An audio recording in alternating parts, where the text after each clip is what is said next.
केजरीवाल के पार्टी गठन से पहले अन्ना की प्रेस कॉन्फ्रेंस, कहा केजरीवाल चुनाव लड़े तो दूंगा समर्थन। तो वहीं केजरीवाल ने कहा मतभेद की बातें मीडिया की उपज।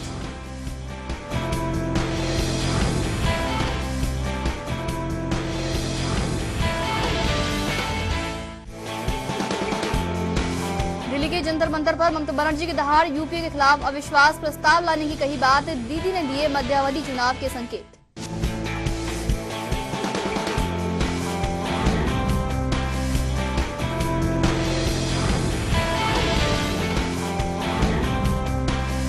नरेंद्र मोदी ने सोनिया गांधी के विदेश दौरे पर खर्चे का मांगा ब्यौरा, सलमान खुर्शीद ने किया पलटवार, कहा चुनावों को लेकर नर्वस है मोदी।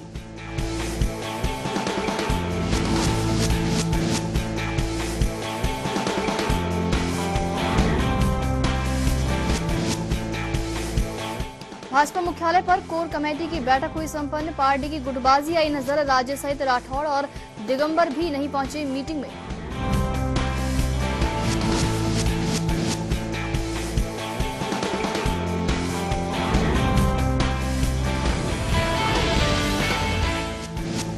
और प्रदेश में बदमाशों के हौसले बुलंद, जोधपुर और बूंदी में दिन दहाड़े लूट, तो वहीं जैसलमेर में सुरंग बनाकर बैंक में लगाई सेंध।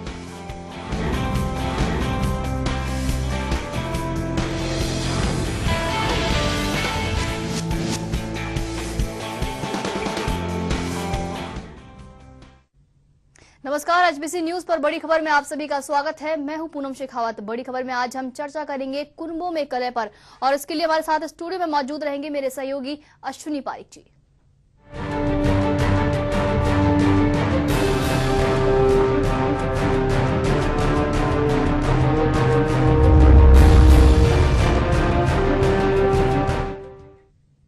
विधानसभा चुनाव आने वाले हैं, लेकिन जो मुख्य पार्टियां हैं उनमें कुनबों में जो कलह है लगातार जारी है, लगातार गुटबाजी सामने आ रही है। तो उसको देखकर लगता है कि आने वाले चुनावों पर इसका अच्छा खासा असर पड़ने वाला है। क्या लगता है अश्विनी जी कि इस तरह से जो कुनबों में कलह चल रही है, जो अपन मुख्य पार्टी अगर देखते हैं, कांग्रेस देखें या फिर भाजपा देखें, जो इस तरह की गुटबाजी लगातार सामने आ रही है, क्या मैसेज आ रहा है जनता के पास, और जो आने वाले चुनाव है उन पर इसका सीधा सीधा असर भी साफ देखने को मिल सकता है? देखिए, चुनाव दूर की बात है, फिलहाल की बात है राजनीति की, और बड़ी चर्चा का विषय इसलिए आज है कि विधानसभा सत्र जल्द हमारे सामने है। ऐसे में कहा जा सकता है कि दोनों पार्टियों में गुटबाजी के जो बुखार है वो, क्योंकि मौसमी बीमारियों का ये दौर है, ऐसे में ये मौसमी बीमारी दोनों पार्टियों में है, चाहे बात कांग्रेस की हो चाहे भाजपा की, दोनों पार्टियों में ये गुटबाजी का जो बुखार है चरम पर है। मौसमी बीमारियों का यहाँ पर बुखार है, लेकिन ये मौसमी बीमारी काफी लंबे समय से चली आ रही है। अगर बात करें वसुंधरा खेमे में टकराव की, तो आज उसका असर साफ साफ देखने को मिला कि किस तरह यहाँ बैठक होती है भाजपा की, और वसुंधरा खेमे के जो मेन नेता हैं वो यहाँ पर मौजूद नहीं रहते हैं। तो क्या संकेत यहाँ पर देने की कोशिश की जा रही है? चाहे कांग्रेस की बात हो चाहे भाजपा की बात हो, दोनों की बात अगर कर ली जाए, क्योंकि मौसमी बीमारियों का जिक्र मैंने इसलिए किया कि वैसे बुखार आए दिन की बात होती है, लेकिन एक सीजनल जो फीवर होता है वो लगातार हर दौर में चलता है, हर जगह चलता है, हर घर में चलता है। अगर कुनबों की बात हो रही है तो कुनबों में भी ये बुखार चरम पर है। कांग्रेस में अगर देख लिया जाए तो प्रतिभाशाली जो लोग हैं उन पर प्रभावशालियों की गुटबाजी का असर देखा जा सकता है। इसी तरह अगर भाजपा में जाया जाए तो संघनिष्ठ धड़ा एक तरफ है, दूसरा वसुंधरा राजे की एक तरफ है।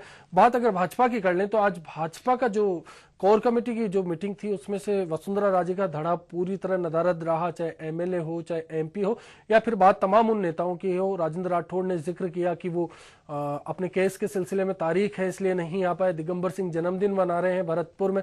ओम प्रकाश माथुर, उनकी भी बात कर ली जाए, वो गुजरात के प्रभारी है, गुजरात में है और वहां चुनावी सरगर्मियों में व्यस्त है, और दिल्ली में होते हुए खुद वसुंधरा राजे नहीं पहुंची। कुल मिलाकर मैसेज था उन तमाम असंतुष्टों को कि हमारे बिना आप नहीं चल सकते, और इसके फैसले भी देखने को मिले। सबसे बड़ी बात अश्विन जी की भाजपा की राष्ट्रीय कार्यकारिणी की बैठक होती है सूरजकुंड में, उसके में तीसरे और आखिरी दिन वसुंधरा राजे पहुंचती है, ये संदेश देने के लिए कि मैं अगर केंद्रीय राष्ट्रीय कार्यकारिणी की बात करूं तो मैं उनके लिए लॉयल हूं, लेकिन अगर प्रदेश भाजपा की बात की जाए तो मैं उनसे अभी भी खफा चल रही हूं, नाराज हूं, और यही बात जो है आज फिर से दर्शा दी है। बिल्कुल, दोनों तरफ से ये बात नजर आई। अगर गौर किया जाए इस मसले को तो ओम प्रकाश, माफ कीजिएगा, अरुण चतुर्वेदी की बात है घनश्याम तिवारी की, बात है गुलाब चंद कटारिया की, तमाम वो लोग ऐसे नेता ये मौजूद थे सूरजकुंड अधिवेशन में। लेकिन जब वसुंधरा राजे के पहुंचने की खबर लगी तो तमाम नेता जयपुर आए और फिर मोहन भागवत से मिले। वसुंधरा राजे दिल्ली में है, फिर खबर है कि वो विधानसभा सत्र से पहले, मतलब आने वाले 2-3 दिन में वापस लंदन का रुख कर जाएगी, विधानसभा सत्र के लिए राजस्थान नहीं आएगी। सबसे बड़ी चीज आज की जो गुटबाजी को लेकर जो बात सामने आई, साथ ही बात सामने आई कि आखिर क्यों भाजपा कमजोर नजर आती है, क्यों बात नहीं कर पाती भाजपा बिना वसुंधरा राजे के। तो एक बड़ा फैसला था कि विधानसभा सत्र के दौरान एक युवा मोर्चा को प्रदर्शन करना था। वहीं 2 और प्रदर्शन सत्र के दौरान भाजपा ने प्रायोजित किए थे, लेकिन तमाम इन तीनों प्रदर्शनों को पार्टी ने टाल दिया है। अभी पार्टी इन पर बात नहीं करना चाहती। पार्टी चाहती है कि इन मसलों को टाल दिया जाए, अभी कैसे न कैसे मीडिया से बचा जाए, अटकलों से बचा जाए, और उसमें गुटबाजी साफ तौर पर नजर आती है क्योंकि वसुंधरा के खेमे के तमाम वो नेता इन प्रदर्शनों में साथ नहीं है। विधानसभा सत्र की रणनीति आज बननी थी, उस दौरान वो मौजूद नहीं थे। जी, कि मॉनसून सत्र अगर देखा जाए तो जो भाजपा ने विपक्ष की भूमिका थी वो अच्छी तरह से नहीं निभा पाई। अब विधानसभा सत्र आने वाला है, नेता प्रतिपक्ष खुद यहाँ पर मौजूद नहीं रहेंगी, तो क्या लगता है कि एक असर जो केंद्र से चला रहा है वो यहाँ पर भी एक असर डालेगा? बिल्कुल, अगर भाजपा आलाकमान की बात की जाए तो वो भी पसोपेश में है, तो करे तो क्या करे। दरअसल सारा मसला अगर गौर करें तो प्रदेश अध्यक्ष की कुर्सी को लेकर नजर आता है। वसुंधरा राजे चुनाव आने वाले हैं, चाहती है कि प्रदेश अध्यक्ष की कुर्सी मिल जाए उनको, और उस कुर्सी के सहारे वो अपने चहेतों को टिकट बांट दे तो आने वाले दौर में जब सरकार बनेगी तो कम से कम सरकार के अंदर उनको अपना विरोध नहीं झेलना पड़ेगा। संघ चाहता है कि प्रदेश अध्यक्ष की कुर्सी संघनिष्ठ जो धड़े के लोग हैं उनके पास हो, ताकि चुनाव के दौरान जब टिकटें बांटी जाए तो वसुंधरा राजे की ना चले और उनकी चले। जी, संघ की अगर बात करें तो मोहन भागवत का बयान आया था कि भाजपा जो है अपने फैसले खुद ही ले और खुद ही अपने फैसलों को करे कि किसको चुनाव में उतारना है, किसको नहीं उतारना। लेकिन उसको लेकर यहाँ पर ये कश्मकश जारी है कि संघ का जो प्रभाव है भाजपा पर लगातार देखा जा रहा है। बिल्कुल, अगर पूनम जिक्र किया जाए इस बात का भी तो प्रभाव तो रहेगा। दरअसल जो नेता है वो तो संघ से आए, मानसिकता जो है वो संघ की है, सोच है, तमाम विचारधारा वो है, तो ऐसे में मूल विचारधारा को कैसे छोड़ा जा सकता है, वो तो वही नजर आएगी। ऐसे में जो लोग बाहर से आए हैं, स्ट्रगल करके आए हैं, या फिर जो लोग वसुंधरा राजे जिनको लेकर आई, या फिर जो लोग संघ के नहीं बन पाए वो वसुंधरा राजे के गुट में जाकर शामिल हो गए, उनके लिए चैलेंज का विषय बन जाता है। कह सकते हैं कि चुनौती हो जाती है उनके सामने कि क्या करे वो।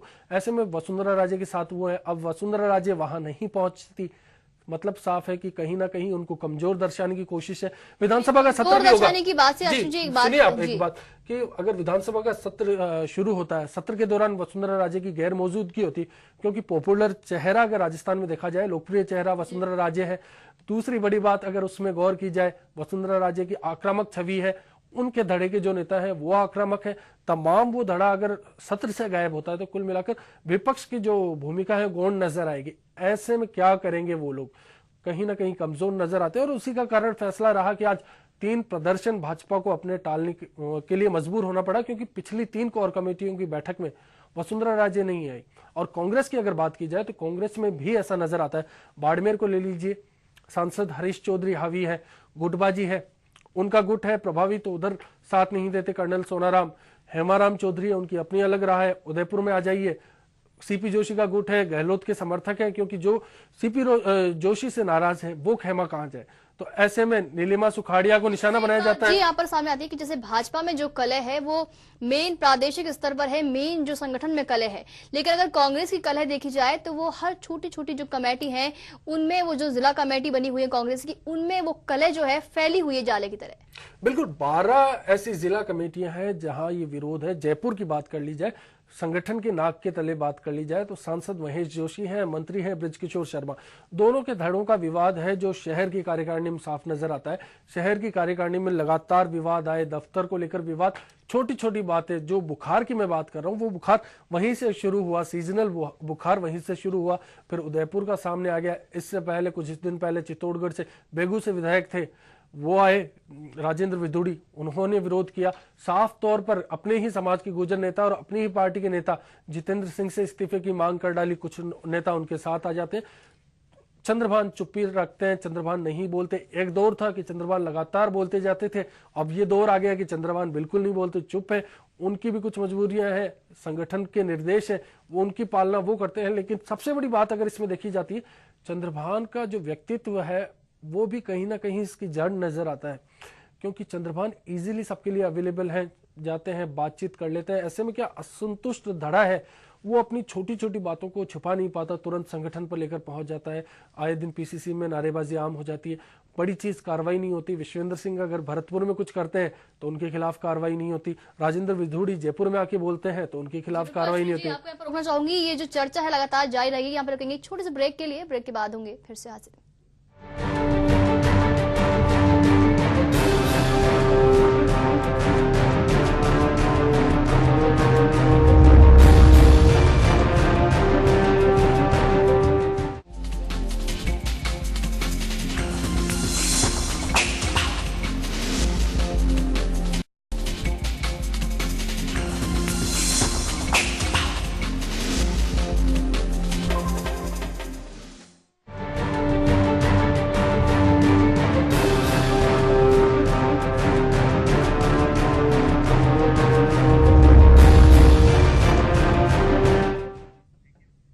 बड़ी खबर में एक बार फिर से आपका स्वागत है। ब्रेक से पहले हम चर्चा कर रहे थे कि किस तरह राजस्थान की मुख्य पार्टियों में, कुनबों में कलह लगातार चल रही है और इस कलह का असर आगामी चुनाव पर किस तरह से पड़ने वाला है। आज अगर बात करें, अभी फिलहाल हमारे साथ फोन लाइन पर बने हुए हैं वरिष्ठ पत्रकार सत्य पारीक जी। सत्य जी, बहुत बहुत स्वागत है आपका एचबीसी न्यूज में। जी सत्या जी, बहुत बहुत स्वागत है आपका एचबीसी न्यूज में।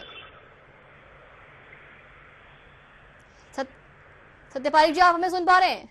हाँ बोलिए जी, बहुत बहुत स्वागत है आपका एचबीसी न्यूज में। सत्य पारीक, जानना चाहेंगे आपसे कि जिस तरह राजस्थान की जो प्रमुख पार्टियां हैं उनमें आपसी जो कुनबों में जो कलह चल रही है, आने वाले जो चुनाव है उसमें क्या किस तरह का असर दिखने वाला है? इस कलह का मतलब ये कि हाईकमान इन दोनों पार्टियों की कमजोर है, इस कारण से ये कलह हो रही है। लीडरशिप अपनी अपनी जमाना चाहते हैं, लेकिन इसका मतभेद है आपस में, इसलिए जम नहीं रहा है और इसका दोनों को नुकसान है। पारीक साहब, क्या लगता है कांग्रेस में जो है ब्लॉक कमेटियां आपस में लड़ती है, ब्लॉक की अगर बात की जाए, फिर जिला स्तर पर आ जाए वहां भी कमेटियों में मतभेद साफ नजर आते हैं। कहाँ चंद्रभान जो है वो कहीं कारगर लगते हैं आपको? नहीं, वो नहीं हो सकते कारगर। कारण क्या है मैं आपको बताऊं कि कांग्रेस में तो एक पुरानी कहावत है कि हम जितने लड़ते हैं उतने मजबूत होते हैं जी, और ये सब टिकटों का चक्कर है। आज से सब अपने टिकटों में, अपने अपने गुट की टिकटों में लग गए जी। मेरे गुट को टिकट कैसे मिलेगी, मेरे गुट को टिकट कैसे मिले, ताकि आगे इनकी भावी चीफ मिनिस्टर की दावेदारी हो उसके। जी, कहीं नहीं लगता कि प्रतिभाशाली और प्रभावशाली उसकी जंग कांग्रेस में साफ नजर आती है? जी हाँ, कि प्रभावशाली लोग हैं वो प्रतिभाशालियों को दबा रहे हैं, कहीं ना कहीं अपने वर्चस्व का इस्तेमाल करते हैं। देखिए, आप प्रतिभाशाली लोग तो रहे ही नहीं ना। अब राजनीति में कहाँ है प्रतिभाशाली लोग? अब तो जातिवाद और सारा धर्म के आधार पे सब हो रहा है। अपने अपने गुट बना रखे हैं जो अपने गुटों से चल रहे हैं जी। और भाजपा की बात कर ली जाए तो विधानसभा सत्र पे इसका असर पड़ेगा। दोनों पार्टियों की जो बात है, कलह है, कहीं ना कहीं लगता है कि विधानसभा सत्र जो है आने वाला वो प्रभावित होगा इससे। नहीं, मुझे ऐसा लगता है ये जो पॉलिटिकल जो बना हुआ है, सिनेरियो बना हुआ है राजस्थान में, मुझे नहीं लगता कि ये जो आगे पावर सत्तर आ रहा है ये 1-2 दिन से ज्यादा चलेगा। जी जी, क्योंकि ये तो बीजेपी वाले तो नहीं चाहते कि चले, कांग्रेस वाले भी नहीं चाहते चले, क्योंकि दोनों ही एक्सपोज होते हैं आपस में, इसलिए नहीं चाहते कि चले। जी सत्या जी, जिस तरह से वसुंधरा राजे जो है कद्दावर नेता है राजस्थान में भाजपा की, और उनकी जो जिद है यहाँ नहीं मानी जा रही है, लेकिन इस बार अगर देखें विधानसभा सत्र को देखते हुए तो क्या लगता है कि आलाकमान उनकी जिद को मानेंगे जिस पर वो अड़ी हुई है अभी? नहीं, आलाकमान के सामने ये पोजीशन है कि आलाकमान अगर इनकी माने तो उसकी नीचे होती है, नहीं माने तो ये झगड़ा मिटता नहीं है। अब वो प्रेशर पॉलिटिक्स नहीं है, चल नहीं पाती है। सत्य पारीक जी, आपका अनुभव क्या कहता है कि दोनों पार्टियों को अब कलह शांत करने के लिए क्या रास्ता अपनाना पड़ेगा? देखिए, कलह शांत करने के लिए जब तक ये किसी सीनियर आदमी को, सीनियर नेता को बागडोर नहीं सौंपेंगे ना, तब तक ये कलह ऐसी होती रहेगी। तो क्या दोनों प्रदेशाध्यक्ष को अनुभवहीन माना जाए? क्योंकि इनके जो नेता है ना, वो तो उनका कद तो है बड़ा और प्रदेशाध्यक्ष का कद है वो छोटा है, तो इसलिए क्या एडजस्टमेंट नहीं हो पा रहा है। चर्चा में शामिल होने के लिए पूनम, देखिए फिर वही बात आती है कि जो प्रतिभाएं हैं वो साइड में हो जाती है। जैसा कि अपनी अनुभव के हिसाब से सत्य पारीक जी बता रहे थे कि अनुभवी नेता हैं वो संगठन की जगह सरकार में है और सत्ता चला रहे हैं, और जहां बात संगठन को चलाने की आती है वहां अनुभव नहीं है। कहीं ना कहीं वो चीजें हैं जो निपटने के लिए इसमें कारगर साबित नहीं हो पा रही। सबसे बड़ी बात तो अश्विन जी यहाँ पर ये भी सामने आती है कि उसमें गलती किसकी मानी जाए। आलाकमान का नेतृत्व जो है, जो पकड़ जो है वो भी यहाँ पर ढीली नजर आ रही है कि आलाकमान के जो फैसलों को ये जो नेता है मानते नहीं है। पूनम ऐसा होता है कि आला कमान आप पर छोड़ देता है,